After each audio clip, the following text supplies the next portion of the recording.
I want to start out by saying, black people, this foolishness has got to stop. This foolishness has got to stop. Wakanda is not real. It's a fictitious story. It's not real at all. And the world is making a fool out of you. And I know that a lot of you really don't care.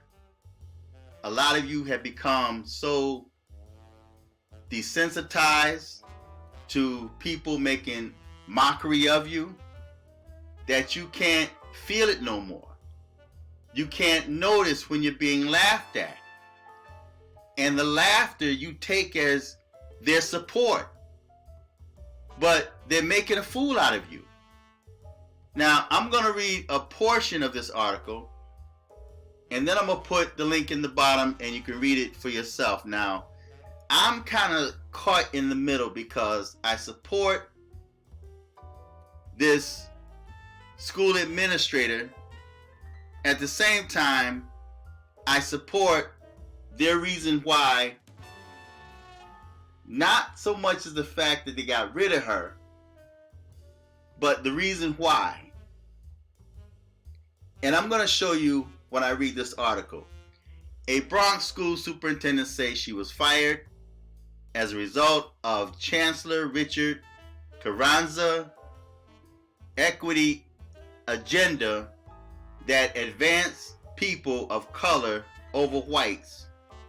Karen Ames is suing the New York schools for $150 million because she says she was targeted by Carranza's disrupt and dismantle campaign to oust or marginalize longtime employees. Now, this is a photo of white people doing what you call the Wakanda salute. This takes my mind back to the Democrat Congress that wore dashikis, making mockery of the so-called black Americans. Kamala Harris, there's a photo of her doing the so-called Wakanda salute. Sounds like a dance. She also wore kente cloth, but yet it's not her culture. She plays black American when it only suits her for political reasons. But she would tell you that she's an Indian, not black. But this is white people making mockery of the so-called black America, and they're defending it. Now, what I find quite odd or interesting is the fact that they could support you with this Wakanda salute that's from a fictitious character. They can wear kente cloth, but yet they refuse to give you reparations. The excuses they use for not giving black people reparations is, how can we tell? How do we know? In other words, how can they tell the difference between those that come from the continent and those black Americans that were born here and that are descendants of slaves? But yet, the difference is, and this is for you white people and even blacks that try to use that argument. Yes, there's a paper trail. Anyone that comes to this country, there's a paper trail. Immigration. So if you have some black people or so-called black people, and Africans really don't refer to themselves as black until it suits them, just like Kamala Harris. So if you have Africans coming from the continent, if you have Ethiopians or Egyptians, dark-skinned, coming from another country and they come here to America, it's easy for them to try to blend in with the so-called American blacks. There are those that have parents that came over from Africa voluntarily. There's still paper trail because their parents are still linked to the continent. So-called Black Americans are in their own group. Although they accept everybody to come in, you can usually tell a Black American just by their attitude, just by their so-called culture or belief system. Foreigners think different than the so-called Black Americans. And in most cases, those that come from the continent are told not to even mingle with the so-called Black Americans. And they don't, unless something benefits them for political reasons or if they're trying to be an entertainer. And then they start adopting the so-called Black Americans' cultures, getting their support, taking their dollars, and taking it back into their communities or sending it back to their home, their native land. But yet Black Americans are still struggling on the bottom. So yes, there is a way to trace who have ancestry from slavery and those that willfully, voluntarily come here from the continent. Back to the article. This is the woman right here. Soon after coming to New York City, Chancellor Carranza praised Bronx Superintendent Karen Ames for raising math scores in struggling schools. Now, this reminds me of Lean On Me, that movie where Clark came in, the school was messed up, kids were stabbing each other, fighting, selling drugs, painting graffiti all over the walls. But when he came in, putting the hammer down, you had other school attendants that came out against him, telling him that he was doing it wrong, but yet they had no control before he even came there. So a Black female from the community decided to want to start trying to play politics to get rid of him. Although he made a big difference and change in that school. So they're ignoring what this woman did for the school, and they didn't just fire her, but I'm going to read something else. There's something else I want you guys to see, right? It says, after raising the math scores in struggling schools, then this first deputy chancellor dropped the axe. She's charging age, sex, and ethics bias in a $150 million suit. Okay?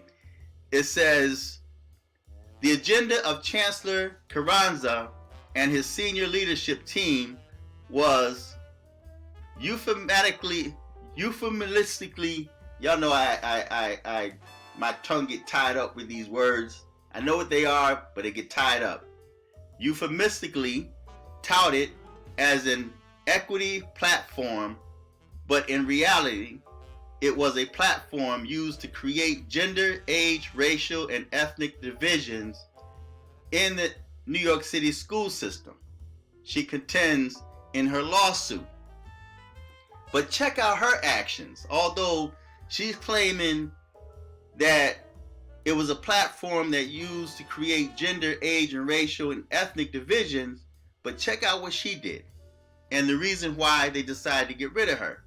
Ames was grilled about her ethnic background, chastised by a colleague at a training session when she shared her grandparents' experience during the Holocaust in Poland, and admonished when she declined requests at superintendent's meeting to take part in the comic book movie inspired Wakanda Forever salute to Black Power. She charges in the legal filing. Now, There's a lot of whites that do this. There's a lot of so-called Jews that do that. When the focus is put on the so-called Black American, you have whites, so-called Jews, other ethnic groups that want to say, well, my people did this, or my people suffered here, or my people went through this. Well, it's got nothing to do with you. It's got nothing to do with what your people went through. This is Black History Month. That's like black people going down to these parades when they have, what's the green, with the green bear, and they have their little parades, and then black people go down there and put up a Wakanda float right in the middle of their parade, and they're going to tell you, this is about our heritage. This is our parade, not yours. Well, that's the same way it is when it comes to Black History Month and things that's specifically for black people. You have white people and other cultures that want to come in and talk about their culture and what they went through. So that's why I somewhat support the school's decision, not so much as to get rid of her, but to chastise her, right? But we really don't know the full story of what went down, right? It says, almost too funny to be real, but Ames isn't laughing. Ames was praised by Carranza in a visit to her Bronx school. He praised her for raising math scores at troubled schools. But instead of celebrating Ames' work, Cheryl Watson Harris, she sounds like she's black, Carranza's top deputy, who left last year to become school's chief in DeKalb County, Georgia, yep, she black, interrogated Ames during a chauffeured car ride about her DOE history, her family, residency, and improperly inquired about her ethnicity, she claims. And this is the last part I'm going to read here. This is what I want you guys to look at, to see. I guess the non-discrimination laws are only for little people. At an implicit bias workshop where superintendents were asked to tell their personal stories, Ames talked about her grandparents' loss of 2 children during the Holocaust, only to have colleague Rashida Amin tell her, "You better check yourself." The lawsuit alleges, she's on black too, that is not about being Jewish. It's about black and brown boys of color only. Court papers quote Aman as scolding. So that's where I agree with them, because you're going to always have somebody, some whites is going to say, well, my people were enslaved too, white people were enslaved too, and these people were enslaved too, and other people were enslaved too. But the difference between what your ancestors went through and what the so-called black Americans went through, or their ancestors went through, was chattel slavery, right? The so-called black Americans were stripped of their language, culture, nationality, name, religion, God.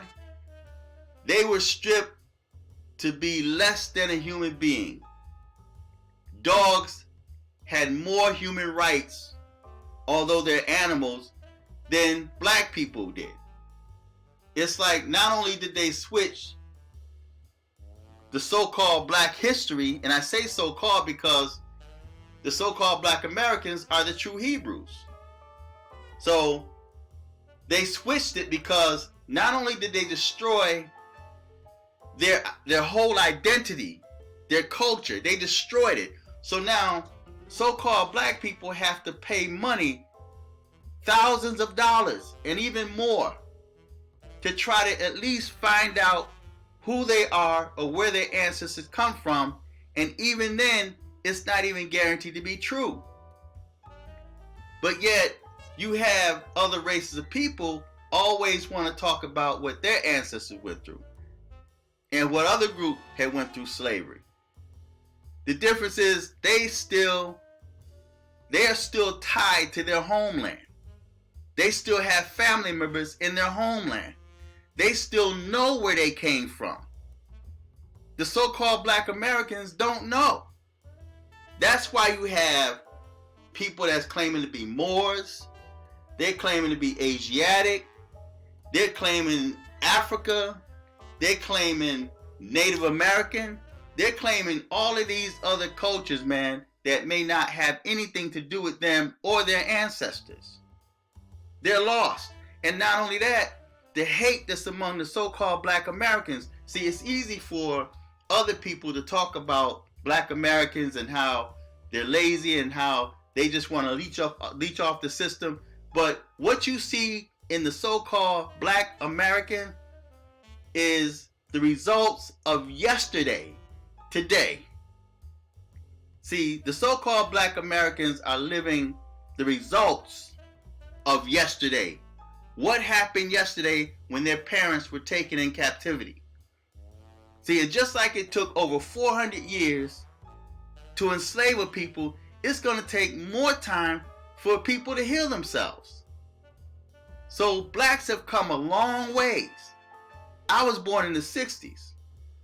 And I can honestly say that the so-called Black American has come a long way since I was born, coming up in the 60s, the 70s, the 80s, the 90s, and now 2000. But yet, Black Americans still have a long way to go. They hate themselves. That's why you find that there's a big division between the so-called black man and the black woman. That's that Willie Lynch letter, light skin against dark skin. Willie Lynch. Something that was written a while ago, and now you have people that try to discredit that and say it's not real. But yet, when we look outside, the only thing we see is poverty-stricken reality. It's real.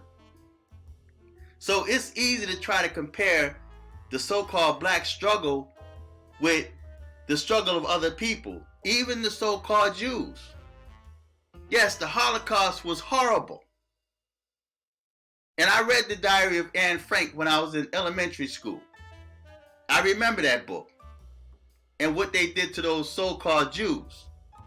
And I say so-called because the Bible talks about how those that say that they're Jews and are not, but they do lie, but are of the synagogue of Satan.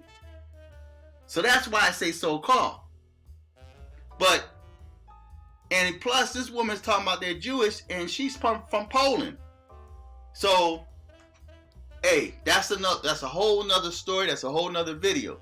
But it's easy for white people, this generation of white people, to not even understand what happened. It's easy for you to say, well, I had nothing to do with that.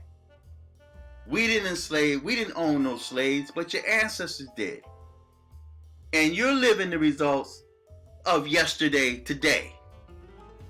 That's that so-called white privilege that you hear so many black people talk about. Yeah, there are poor whites out there. But at the end of the day, a lot of y'all are going to get better chances than the so-called blacks that are educated and that do have a decent life going for themselves. It's going to be much easier for you to rise up.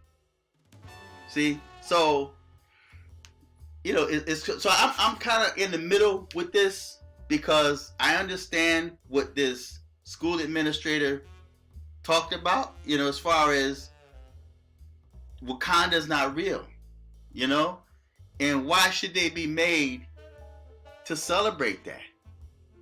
That's being forced on people, just like the gay agenda was forced upon people. But black people have to stand up, and it's interesting, again, they put on the dashikis, they're up there, Wakanda forever, doing a Wakanda salute, and black people, the so-called black Americans, should be offended by this. Where's the outrage and the anger from the so-called black Americans. They're making mockery of you. And again, the so-called Jews, they receive reparations. See, the so-called Jews receive reparations. But yet this chick is still going to bring up what her people went through, the Holocaust, during Black History Month, or during a Black History assembly, I'm going to call it, or program. See, the Jews, the so-called Jews receive reparation, but the so-called black people, they're quick to say, well, it's hard to tell who really came, who was descended from slaves. How can we really tell? There's a paper trail. There may not be a paper trail from the so-called black Americans, but there's certainly a paper trail from those that come here from other countries. And those that come from other countries that have children that are born here that speak fluent English. That's mixed in with the so-called black Americans. See? So they have a paper trail. So although they may have children that's growing up here and they speak fluent English and they looking and sounding like the so-called black Americans, you can still tell the difference. Right? But when you start looking at their parents, see, we have to go back to our great-great-grandparents and our great-great-great-grandparents. They only have to go back to their parents. And if those children have children here, those children could go back to their parents. They still have the story of their history. And then they go back to their parents. So yes, there's paper trail when it comes to immigrants. Right? Because they can say, oh, because you ever hear a celebrity stand up and say, yeah, my parents came here, or my great-grandparents came here in whatever, 1916. And they came with nothing. And the government gave them land to start. The so-called black Americans was promised 40 acres and a mule, allegedly, and got nothing. So I'm going to put the link on the bottom here. And the sad thing about it is you have black Americans that's playing into this. Where's your anger and your outrage, man? They're making fun of you. And you're accepting it in the name of blackness. Wakanda's not real. So I'm going to put the article on the bottom. You guys can feedback and tell me what you think. But the nonsense has got to stop. They're making they're making a fool out of you. Until next time. It reminds me of Teddy Pendergrass song. The whole world's laughing at you, silly fool. You're silly fools. Until next time. Peace.